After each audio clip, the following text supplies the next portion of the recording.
और अब बड़ी खबर का रुख कर लेते हैं। झारखंड में 24 घंटे में कोरोना के 3198 नए मामले मिले हैं। झारखंड में 24 घंटे में कोरोना से 32 लोगों की मौत हो गई है। झारखंड में एक्टिव मरीजों की संख्या 18,524 तक पहुंच गई है।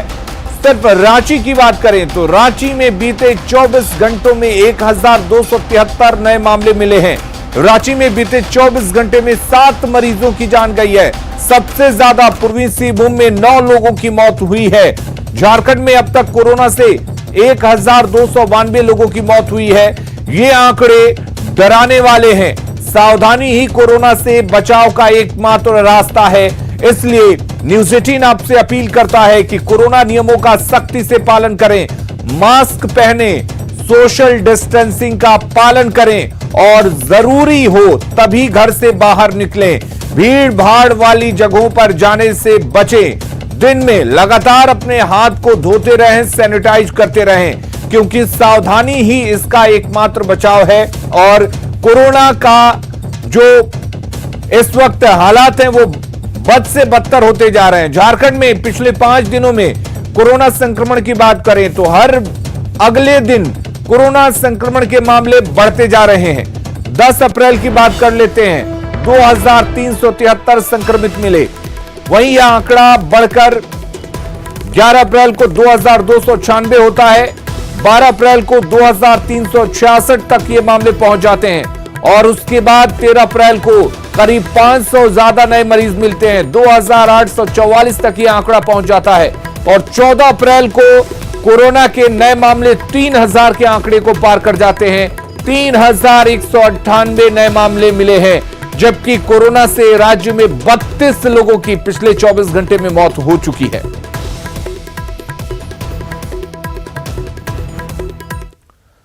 झारखंड में कोरोना के विदेशी वेरिएंट की एंट्री हो गई है और नया वेरिएंट झारखंड स्वास्थ्य विभाग के लिए नई परेशानी लेकर आया है। प्रदेश के 13 लोगों में यूके स्ट्रेन की पुष्टि हुई है। 13 लोगों में से 8 पुरुष और 5 महिलाएं शामिल हैं। प्रदेश में जिन 13 लोगों में विदेशी वेरिएंट की पुष्टि हुई है उनमें 11 लोग राजधानी रांची और 2 लोग जमशेदपुर के हैं। रांची में मिले 11 लोगों में 8 यूके वेरिएंट और 3 डबल वेरिएंट से संक्रमित हैं, जबकि जमशेदपुर के 2 मरीजों में एक डबल वेरिएंट और दूसरा यूके वेरिएंट से संक्रमित है। झारखंड स्वास्थ्य विभाग के मुताबिक नए डबल वेरिएंट स्ट्रेन की पुष्टि भुवनेश्वर के लैब में जीनोम सीक्वेंसिंग के माध्यम से की गई है। कोरोना के नए वेरिएंट से स्वास्थ्य विभाग में दहशत की स्थिति है। लोगों से कोविड गाइडलाइंस को सख्ती से पालन करने की अपील की जा रही है ताकि नए वेरिएंट के चेन को तोड़ा जा सके।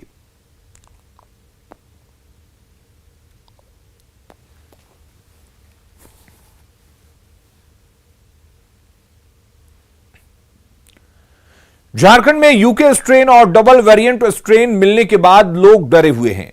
रांची के सदर अस्पताल का जायजा लिया न्यूज 18 संवाददाता अविनाश कुमार ने। झारखंड में यूके स्ट्रेन की एंट्री के बाद से लोगों के अंदर खौफ है। एक तरफ सरकार और स्वास्थ्य विभाग के सामने चुनौती बढ़ गई है तो दूसरी तरफ अस्पतालों में लोगों के आने का सिलसिला जारी है। जो लोग कोरोना संक्रमित होने की आशंका से आशंकित हैं वो अस्पताल पहुंच रहे हैं कोविड जांच के लिए, ताकि जो मन में किसी तरह की जो शंका है वो दूर हो सके। 13 ऐसे नए स्ट्रेन मरीजों के अंदर पाए गए हैं जो हैरान ही करने वाले हैं और परेशान करने वाले भी हैं। ऐसा इसलिए क्योंकि अब तक झारखंड के अंदर जो इलाज हो रहे थे, जो कोविड के मरीज मिल रहे थे, उनमें यूके स्ट्रेन के कोई भी मरीज नहीं थे। लेकिन 13 की संख्या में अब मामले सामने आने के बाद से लोग बहुत ज़्यादा, आप कह सकते हैं कि भयभीत है। कहाँ से आए हैं आप लोग? कटरू से। हाँ, कटरू से। अच्छा, ये जो यूके स्ट्रेन नया आया है, मन में डर लग रहा है आपको? बहुत ज़्यादा डर है इससे, और जब देख रहा हूँ आसपास में जो सिचुएशन है उससे तो और ज़्यादा खौफनाक। क्या बताऊँ आपको ऐसा लगा कि जांच कराने चाहिए इसलिए? बहुत सभी को कराना चाहिए। मैं तो सजेस्ट सभी को कराना चाहिए। कहाँ से आए हैं आप? हरमुद सर। क्यों आए हैं यहाँ पर? जांच कराने आए। क्यों मन में ऐसा लग रहा है कि कहीं कुछ आपको दिक्कत हो रही है? हाँ, हल्का फुल्का। हल्का? जी हल्का फुल्का डाउट लग रहा है, इसलिए जांच करा लेते हैं। जांच करा लेंगे मन में शंका आ रही है जी जी, दूर करने के लिए। दूर करने के लिए। प्लस देख रहे हैं इतना महामारी हो रहा है, कोई दिखने वाला नहीं है। इतना महामारी हो रहा है, देखो दिखने वाला नहीं है। भर्ती किया, लिख करके एडमिट, प्लस उसको क्या हुआ कि 3 दिन आज होने जा रहा है, लेकिन कोविड रिपोर्ट उसका टेस्ट नहीं हो पाया अभी तक। कैमरा पर्सन संत के साथ अविनाश कुमार, न्यूज़ 18 रांची। और कोरोना के बढ़ते मामलों के बीच एक बार फिर से प्रवासी मजदूर घर लौट रहे हैं। दिल्ली में रहे झारखंड के मजदूर लॉकडाउन की आशंका से डरे हुए हैं। दिल्ली के आनंद विहार टर्मिनल पर बड़ी संख्या में मजदूर घर लौटने के लिए इकट्ठा हुए हैं। इन मजदूरों से बात की न्यूज़ 18 संवाददाता अमितेश कुमार ने।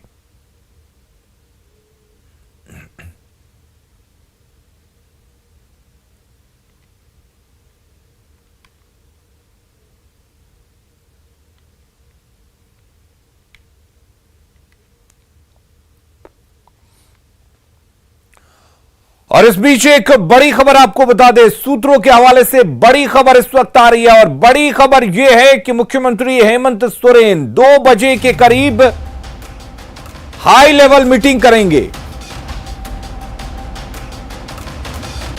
कोरोना के बढ़ते मामलों को लेकर यह मीटिंग होगी। सीएम हेमंत सोरेन के आवास पर यह मीटिंग होगी। बड़ी खबर इस वक्त बता दें, सूत्रों के हवाले से बड़ी खबर, दोपहर 2 बजे मुख्यमंत्री हेमंत सोरेन कोरोना को लेकर हाई लेवल मीटिंग करेंगे। कोरोना के मामले जिस तरह से लगातार बढ़ रहे हैं, इसी को देखते हुए यह हाई लेवल मीटिंग की जाएगी। और आपको बता दें, मुख्यमंत्री आवास पर यह बैठक होगी। मधुपुर से लौटकर मुख्यमंत्री शामिल होंगे। अविनाश हमारे साथ जुड़े हुए हैं। अविनाश, जिस तरह से हालात बिगड़ते जा रहे हैं पूरे देश में, पूरे झारखंड में, क्या माना जाए इस मीटिंग में क्या कुछ निकल कर आ सकता है? क्या सख्त फैसले लिए जा सकते हैं? ये बहुत जरूरी है इस तरह की बैठक। और लगातार अगर आप देखें, मधुपुर चुनाव में पूरी सरकार शिफ्ट थी। अगर कैबिनेट मंत्रियों की बात करें तो ये कहा जा रहा था कि हर एक मंत्री इस मधुपुर चुनाव में पिछले 1 सप्ताह से ज्यादा समय से व्यस्त थे। खुद मुख्यमंत्री वहां कैंप कर रहे थे। लेकिन अभी जो जानकारी आ रही है, मधुपुर से मुख्यमंत्री निकल चुके हैं। और जो जानकारी आई है, जो हमारे पास सूत्रों के हवाले से जो हमारे पास जानकारी है, 2 बजे जब वो आवास पहुंचेंगे, 2 से 2:30 के बीच में एक हाई लेवल मीटिंग रखी गई है। ये 2 बजे का समय पहले से निर्धारित था, लेकिन वहां मधुपुर से मुख्यमंत्री के निकलने में थोड़ी देरी हुई है। इसलिए हो सकता है कि इसमें आधे घंटे का या 45 मिनट का विलंब भी हो। लेकिन हाई लेवल की बैठक बुलाई गई है और उसमें स्वास्थ्य विभाग की बात करें, आपदा प्रबंधन विभाग की बात करें, जो आला अधिकारी हैं कोरोना को लेकर उन्हें स्पेशल ड्यूटी भी दिए गए हैं, वो नजर रखे हुए हैं। उन अधिकारियों को आवास पर बुलाया गया है और यहाँ से एक नई रणनीति बनेगी कि कैसे झारखंड में इस कोरोना के बढ़ते हुए संक्रमण को कैसे रोकना है, क्या कुछ नई पाबंदियों के साथ सरकार आगे बढ़ सकती है, किस तरह की सख्ती बरतने की आवश्यकता है। इन सारी चीजों पर आज हाई लेवल मीटिंग में इन सारी चीजों पर चर्चा होगी। आपको यह भी बताना चाहूंगा कि आज सुबह में ही मुख्य सचिव ने भी डीसी के साथ वीसी की है, वीडियो कॉन्फ्रेंसिंग के जरिए उन्होंने फीडबैक लिया है पूरे झारखंड में इस वक्त क्या कुछ स्थिति है। तो ये सारी रिपोर्ट मुख्यमंत्री के समक्ष रखी जाएगी और उसके बाद ये कहा जा रहा है कि एक कोई बड़ा निर्णय मुख्यमंत्री हेमंत सोरेन ले सकते हैं, क्योंकि झारखंड में अब जो तस्वीरें सामने आ रही हैं, जो आंकड़े अगर आप देखें प्रतिदिन के लिहाज से 3100 के करीब संक्रमित मरीजों की संख्या लगातार पहुंच रही है। अगर डेथ के आंकड़ों को देखें तो 31 तक पहुंच गई है। इन सारी बातों को ध्यान में रखते हुए हम कह सकते हैं कि ये जो हाई लेवल मीटिंग है ये बहुत महत्वपूर्ण है। अविनाश, क्या सख्त फैसले लिए जाएंगे? क्या नाइट कर्फ्यू या लॉकडाउन या वीकेंड कर्फ्यू जैसे सख्त फैसले लिए जा सकते हैं? क्योंकि हालात लगातार बिगड़ रहे हैं, खासकर रांची की अगर हम बात करें तो। नहीं, निर्णय जरूर लिए जाने चाहिए और लिए जा सकते भी हैं, क्योंकि जो इस वक्त जिला प्रशासन की तरफ से या हम कहें आपदा प्रबंधन विभाग की तरफ से जो अधिसूचना जारी की गई थी, आप 5 संख्या में एक साथ नहीं घूम सकते हैं, या रात के वक्त में 8 बजे से लेकर सुबह 6 बजे तक की जो बंदी की गई है, उसमें तो जरूर कुछ लोग इस बात को समझ रहे हैं। लेकिन अगर हम दिन के वक्त की बात करें तो इस वक्त भी खासकर अगर हम राजधानी रांची की तस्वीरों को हम लगातार न्यूज 18 के माध्यम से अपने दर्शकों तक पहुंचाते भी रहे हैं और अपील भी कर रहे हैं कि लोग अभी भी इस बात को नहीं समझ रहे हैं कि उन्हें कैसे एहतियात बरतना है, कैसे जागरूक रहना है, कैसे सतर्कता बरतनी है। और यही वजह है कि लगातार आंकड़े बढ़ रहे हैं। आपने यह भी देखा होगा कि पिछले कुछ दिनों में अस्पतालों में जो कोविड जांच के लिए जो लोग पहुंच रहे हैं उनकी संख्या में बहुत इजाफा हुआ है। सिर्फ राजधानी रांची के अंदर में जिला प्रशासन ने तकरीबन 49 जगहों पर ऐसे स्पॉट बनाए हैं जहां इस तरह की जांच की व्यवस्था की गई है। कई जगहों पर इसकी शुरुआत भी हो गई है। तो लोग के अंदर भी एक आतंक है, एक डर जरूर है इस कोरोना को लेकर। लेकिन अविनाश, बहुत सारे लोगों लोग के इस बात को अंदर नहीं समझ रहे। डर है, लोगों के अंदर आतंक है, लेकिन लोग ही हैं जो लापरवाह भी हैं। बहुत बहुत शुक्रिया हमारे साथ जुड़ने के लिए। तो लापरवाह रहने की जरूरत नहीं है, क्योंकि सरकार इस पूरे मामले पर संजीदा है। सरकार अपने लेवल पर कोशिश कर रही है कि हालात सुधरें, आप सावधान रहें तो इस चेन को तोड़ा जा सकता है। क्योंकि कोरोना के बढ़ते मामलों के बीच प्रवासी जो हैं, जो झारखंड से दूसरे जगहों पर काम करने के लिए जाते हैं, उनमें भी डर का माहौल है। वो वापस झारखंड लौट रहे हैं। दिल्ली में रह रहे झारखंड के मजदूर लॉकडाउन की आशंका से डरे हुए हैं। हमारे सहयोगी ने आनंद विहार टर्मिनल पर बड़ी संख्या में जो मजदूर मौजूद थे उनसे बातचीत की। कोरोना के बढ़ते कहर से लोग काफ़ी परेशान हैं। लोगों के भीतर खौफ का माहौल है। खासतौर से जो एक साल पहले जो लॉकडाउन लगाया गया था देश भर में, उसके बाद जिस तरह से दिल्ली से बिहार और झारखंड जाने वाले लोगों के लिए काफ़ी दिक्कतों का सामना करना पड़ा था। उन्हें जाने के लिए बसों की व्यवस्था तक नहीं थी। वो लोग अभी से ही खौफ के चलते अपने घरों को जाने को मजबूर हैं। पहले से ही जा रहे हैं, उनके मन में डर सता रहा है। आप देख सकते हैं आनंद विहार, यहाँ पर हम हैं बस अड्डे पर। आपकी तरह से बिहार और झारखंड की तमाम बसें यहाँ पर खड़ी हैं और इसमें जाने वाले लोगों का तांता लगा हुआ है। बिहार के लोग हैं, झारखंड के लोग हैं, अलग अलग जिलों के लोग हैं जो कि यहाँ पर मजदूरी का काम करते हैं, या कुछ अलग कारीगर हैं जो कि अपना जीवन यापन करने के लिए यहाँ पर दूर आते हैं। अपने घरों से 1000 किलोमीटर की लंबी यात्रा कर दिल्ली में रहते हैं, लेकिन उन्हें परेशानी होती है, डर होता है, इसलिए सभी लोग यहाँ पर दिल्ली में रहते हैं। लेकिन लॉकडाउन के संभावित जो भी तो तमाम चीज़ें चल रही हैं, ऐसा माना जा रहा है कि लॉकडाउन हो सकता है, वीकेंड लॉकडाउन हो सकता है। इन तमाम चीज़ों को ध्यान में रखते हुए ये लोग पहले से ही डर गए हैं और उसके चलते ये बिहार और झारखंड जाने के लिए यहाँ पर बस अड्डा आए हुए हैं बस पकड़ने के लिए। आप बताइए, आपका नाम क्या है और कहाँ से बिलोंग करते हैं आप? मेरा नाम अशोक राणा, मैं झारखंड से बिलोंग करता हूँ। और अब जो है काम वगैरह तो यहाँ है नहीं, बीमारी की वजह से जितने भी ऑर्डर वगैरह सारा कैंसिल हो रहा है। यहाँ पे बैठ करके क्या किया जाए, लॉकडाउन का भी स्थिति बना हुआ है, जो कि हम लोग सहमे हुए कहिए या डर कहिए, हम लोगों को घर जाना मजबूरी पड़ रहा है। मेरा नाम सिल्लू राणा है सर जी, मैं चतरा जिला झारखंड से हैं। तो जैसे दिल्ली का माहौल बहुत ख़राब चल रहा है, काम तो सब देखिए रहे सर जी, बिल्कुल बंद ही हो रहा है। तो इसीलिए जैसे हम लोग अपना अपना घर जाने के लिए बैठे हुए हैं, बस का तैयारी कर रहे हैं। लेकिन यहाँ पे जो काम हो रहा है उसको छोड़ करके आप लोग घर जाने को मजबूर हैं, घर जा रहे हैं। यहाँ जो आपका रोजगार है, जिसके लिए आप दिल्ली आए हुए हैं, वापस आप जा रहे हैं यहाँ का काम छोड़ करके। इतना डर है लॉकडाउन का? डर तो बहुत ज़रूरी है सर जी। जैसे यहाँ पे रहिएगा तो क्या खाइएगा, कुछ भी मिलेगा नहीं, खाना पीना काम रहेगा नहीं तो फिर कुछ मिलेगा नहीं। इसीलिए जैसे अपना जो काम ही नहीं, कल 2-3 दिन से हम लोग बैठे हुए थे तो काम ही नहीं था, इसलिए अपना हम लोग जा रहे हैं गाँव। आप कहाँ से बिलोंग करते हैं, कौन जिला से बिलोंग करते हैं? मैं गिरिडीह जिला के हूँ सर। लॉकडाउन कभी भी लग सकता है सर, इसलिए यहाँ रहने से कोई फायदा होगा नहीं, इसलिए मैं गाँव जा रहा हूँ। कभी भी लग सकता है लॉकडाउन, कोई गारंटी। अपना बीवी बच्चे के सामने में रहेंगे बढ़िया रहेगा, बच्चे रहेगा, बीवी रहेगा साथ में, बढ़िया रहेगा। यहाँ तो कोई फायदा नहीं है रहने की, लॉकडाउन कभी भी लग सकता है। चलिए, तो ये तमाम ऐसे लोग हैं जो कि बिहार के हैं, झारखंड के हैं, अलग अलग जगहों के हैं, लेकिन उन्हें काफ़ी परेशानी का सामना करना पड़ रहा है। खासतौर से मजदूर तबके के लोग हैं या फिर कुछ ऐसे कारीगर हैं जो कि दिल्ली में रह करके अपना जीवन यापन करते हैं। कैमरामैन कार्तिक के साथ अमितेश, न्यूज़ 18 दिल्ली। तो कोरोना तेज रफ्तार से अपना दायरा बढ़ा रहा है, बावजूद इसके लोग लापरवाही से बाज नहीं आ रहे हैं। धनबाद कतरास में लोग अलर्ट नहीं हैं। सब्जी मंडी में ना तो ग्राहक मास्क पहन रहे हैं और ना ही दुकानदार। इतना ही नहीं, 2 गज की दूरी का भी पालन नहीं किया जा रहा है।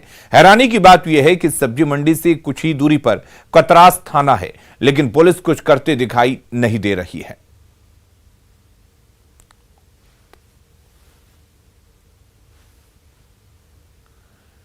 देवघर के बाबा मंदिर में दूसरे धर्म के लोगों के घुसने पर एक बार फिर सियासी बवाल मचा हुआ है। जामताड़ा विधायक इरफान अंसारी के बाबा मंदिर में प्रवेश करने पर सियासत तेज हो गई है। गोड्डा सांसद निशिकांत दुबे ने जामताड़ा विधायक इरफान अंसारी पर धार्मिक भावना के साथ खिलवाड़ करने का आरोप लगाया है। देवघर बाबा मंदिर के गर्भगृह में विधायक इरफान अंसारी के पूजा करने का वीडियो वायरल हुआ है, जिसके बाद निशिकांत दुबे ने उनके खिलाफ रासुका लगाने की मांग की है।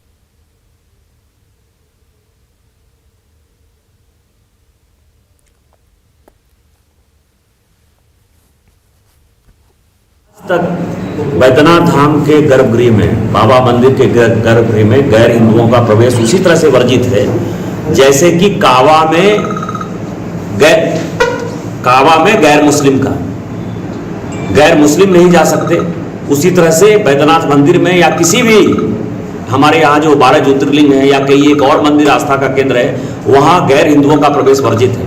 और आज जामताड़ा के विधायक फुरकान अंसारी जी के लड़के इरफान अंसारी जी ने जो है बेधड़क जबरदस्ती जो है घुसकर बाबा के मंदिर की पूजा की है। और इसके कारण मैंने मांग किया है कि यहाँ के डीसी और एसपी को इमीडिएटली बर्खास्त करना चाहिए, क्योंकि हिंदुओं की भावना को भड़काने का काम किया है। और इरफान अंसारी पर रासुका लगाकर उसको जेल भेजना चाहिए। चतरा पुलिस ने अफीम तस्करों के खिलाफ बड़ी कार्रवाई की है। 8 किलो 400 ग्राम गीले अफीम और डोडा के साथ एक तस्कर को गिरफ्तार किया गया है। चतरा के कुंदा थाना क्षेत्र के हिंडिया कला गांव में राहुल कुमार के घर से 8 किलो 400 ग्राम गीले अफीम और 16 किलो 100 ग्राम डोडा की बरामदगी हुई है। पुलिस ने गुप्त सूचना के आधार पर यह कार्रवाई की है।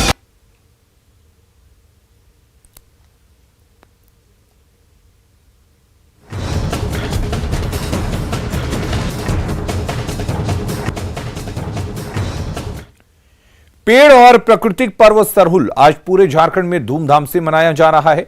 सरहुल महोत्सव चैत महीने के तीसरे दिन चैत्र शुक्ल तृतीया पर मनाया जाता है।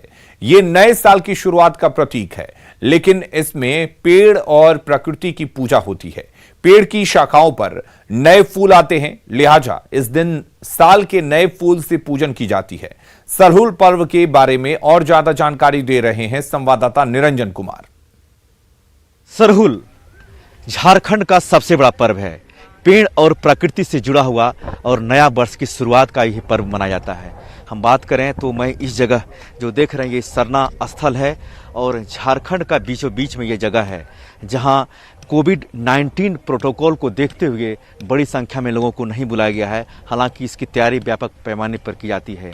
रांची में कई जगह सरहुल की तैयारी हो रही है और हम सीधे बात करेंगे यहाँ के जो पाहन हैं उनसे बात करेंगे, जो स्थानीय हैं इनसे क्या तैयारी है, सरकार का क्या गाइडलाइन है, कोविड के क्या दिशा निर्देश को देखते हुए आप किस तरह से मना रहे हैं, बताइए। देखिए, सरकार का जो दिशा निर्देश है कोरोना को ध्यान में रखते हुए हम लोग पूजा की पूरी तैयारी कर लिए हैं। और जिस तरह हर साल हम लोग बहुत हर्षोल्लास के साथ करते हैं, लेकिन विशेषकर कोरोना के चलते जो सरकार का दिशा निर्देश है उसका पालन करते हुए हम लोग ज़्यादा संख्या में उपस्थित नहीं हैं अखाड़े में। और विधि विधान से जो पूजा किया जाता है उसका सारा तैयारी है। लेकिन जिस तरह से जब हम लोग ताम झाम से जो करते हैं, नाच देख करते हैं, वो नहीं कर पा रहे हैं। कि हम लोग का ये त्यौहार जो है झारखंड में सबसे प्रथम स्थान में बहुत प्रकृति का पुजारी हैं हम लोग। और इसी यही मेरा हम लोग का एक्चुअल मंदिर मस्जिद में ये जो हम लोग का है, इसी से पेड़ पौधा जंगल झाड़ जमीन इसी पर हम लोग निर्भर हैं। हम लोग का यहाँ का जो पूर्वज लोग जो काम किए हैं उसी को हम लोग लेके चल रहे हैं। और इसी से जो सरहुल पर्व मनाते हैं तो हम लोग नए साल का शुरुआत इसी से करते हैं। जल जंगल जमीन नदी नाला पहाड़ पत्थर आकाश पाताल से जुड़े हुए इस पर्व की एक परंपरा रही है। हमेशा कहा जाता है कि कोई ना कोई जो पर्व होता है उसके साथ प्रकृति का कहीं न कहीं लगाव जरूर होता है। और झारखंड में निश्चित तौर पर सरहुल एक ऐसा पर्व है जो जल जंगल जमीन आकाश पाताल पूरी तरह से प्रकृति से जुड़ा हुआ है। इसी संदर्भ में जिस तरह से पाहन ने बताया, निश्चित तौर पर एक कोविड का प्रोटोकॉल है और साल भर जो इस तरह से लोग इंतजार करते हैं, कहीं ना कहीं पर्व त्योहार पर भी ग्रहण लगा है। कैमरामैन अमित के साथ